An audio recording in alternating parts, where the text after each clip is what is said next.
রে গর্ত হয়ে গেছে না? তোমার অসুবিধা হয়নি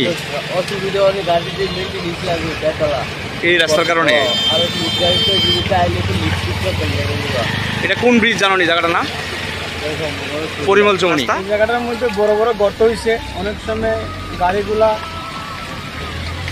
দুর্ঘটনা করতে পারে। ওই লেগে সবার কাছে আবেদন রাস্তাটা ভালো করার জন্য। কোন জায়গা এটা?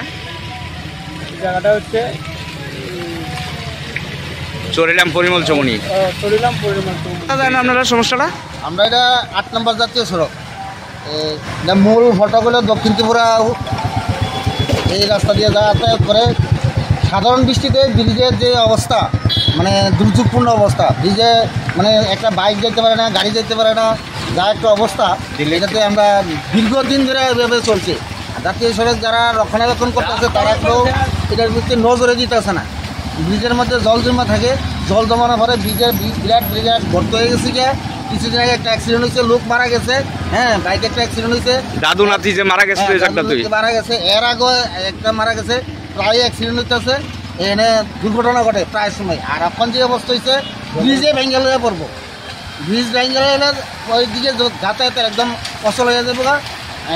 আমরা সাধারণ মানুষ, নিত্য যাত্রী যারা আছে, যাত্রী যারা আছে, তারা দুর্ভোগে মানে নাজেহাল হয়ে যায়। এই রাস্তা দিয়ে মানে ডিএম যায় না?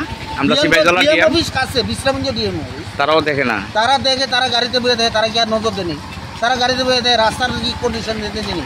দেখবো যারা নিচের লেভেলে আছে তারা দেখবো, প্রশাসনিক নিচের লেভেল লোক আছে তারা দেখবো। এমনি তো ন্যাশনাল হাইওয়ে দেখাশোনার দায়িত্ব ডিএম।